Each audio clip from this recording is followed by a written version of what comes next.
Okay.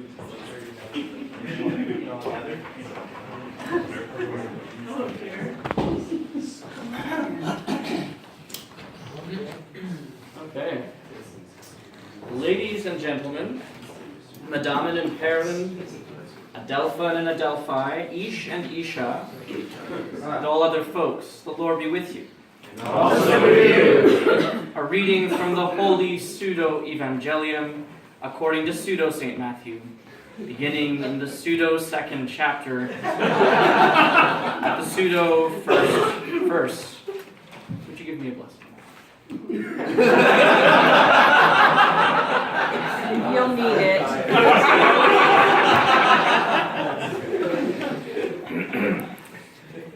Immediately after ordering yet another Lola Rosa bean curry for a Wednesday post-worship lunch for the 5,000 greedy, gaping mouths of the college's students and guests, complaining about a lack of delicious desserts due to necessary budget cuts, Jesse made his disciples get into the boat and go on ahead to the other side.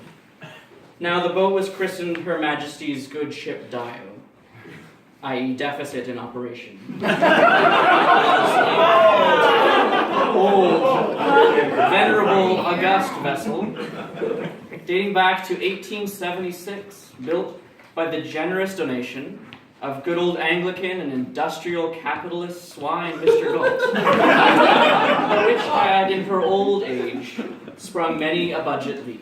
But fear not, for Jesse's various digits were at work plugging the financial holes. A lofty vessel, she sailed boldly into an unknown, terrifying future, with her rogue crew wildly bickering at the helm, and the Reverend Dr. Kirkpatrick beating the drum and crying out.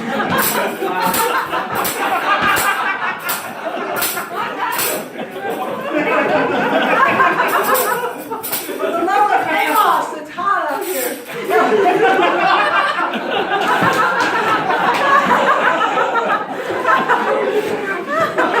Bring up your loins like a man!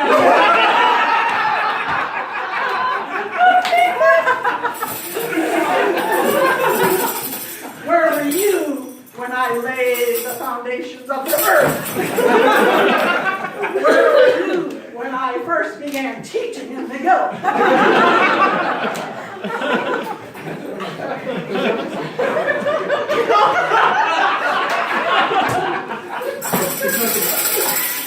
And when I climbed the pyramids in my good heels.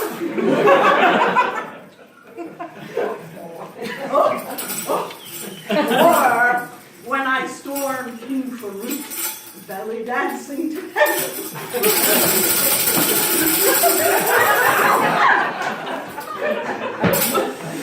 Then there was the esteemed intellectual Dr. Torrance Kirby. What's going on film? On principum erat verbum, e verum Deus erat. Put this in your trivia boat. When I was a young lad, studying with my revered school chum and colleague Peter Abelard, back in the very last boarding school in the Dominion of Canada in the great old British Empire, we had to line our toes up along the crack of the floor and recite our Greek declensions. And if we got one wrong, kapow! Whipping across the backside. Row, gentlemen and ladies, if there be any real ladies about. And of course, the ever-excited Dr. Henderson often popped up. New creation!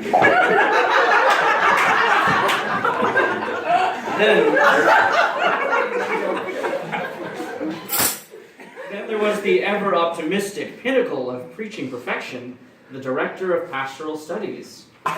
Heresy combatant, captain of cogs, hater of the BCP, and connoisseur of fine ales.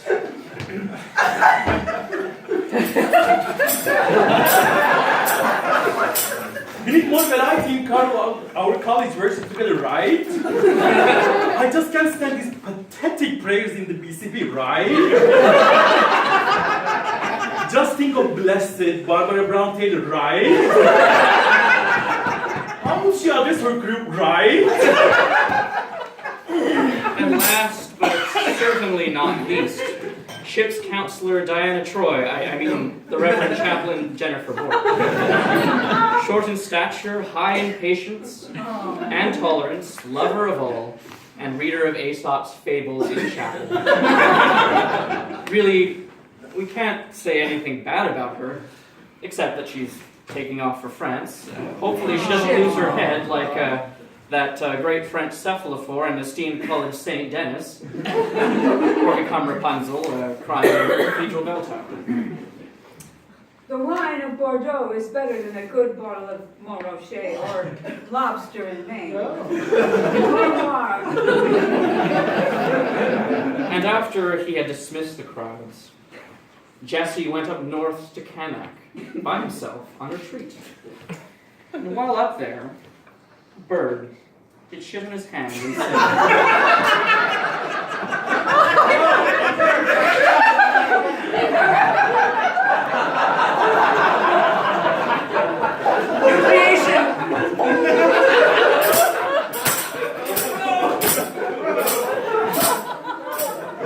Big way. It's a true story. It actually happened at Canac. Where Revelations came from.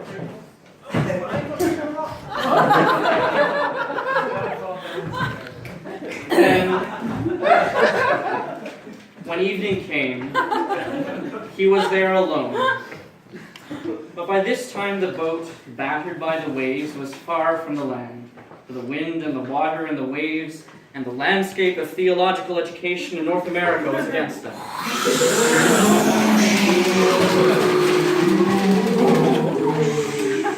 And early in the morning, he came walking toward them on the sea. When the disciples saw him walking on the sea, they were terrified, saying, "It is a ghost," and they cried out in fear. It's a ghost! It is the ghost of the former principal, Donald Waffair. No, it is the ghost of former principal, John the Simons. Worse, it's the ghost of former principal, Tony Capon. I told the gay student.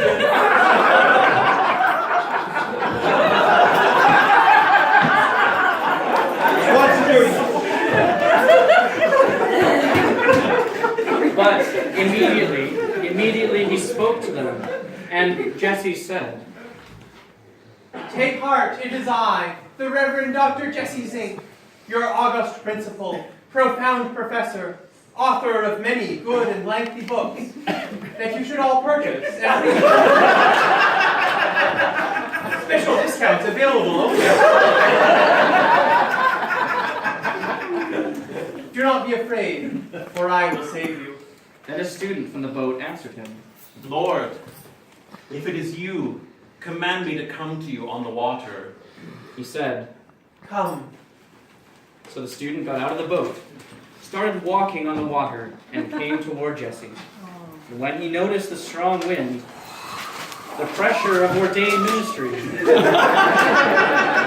the dwindling numbers of churchgoers, the number of church closures, the uncertainty of a future job in the church, he became frightened, and beginning to sink, he cried out, Principal, save me.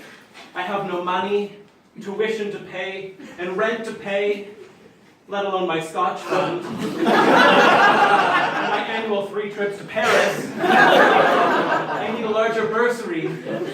Jesse hesitated, thought long and hard, as the student continued to sink into the mire of his own confusion. Then he reached out his hand and caught the student, saying to him, Now, student, theological education is a tough place to be these days.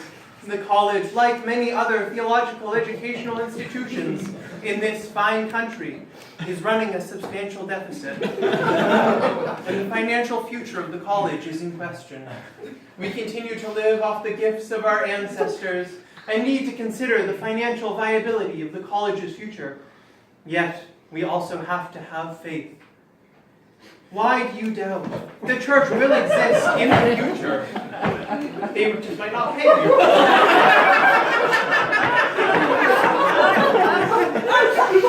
You will have a parish, 33 points in the Eastern Township. And you will always have the love of the gospel. When they got back into the boat, the wind ceased, and those in the boat worshipped him, saying, You are the Messiah.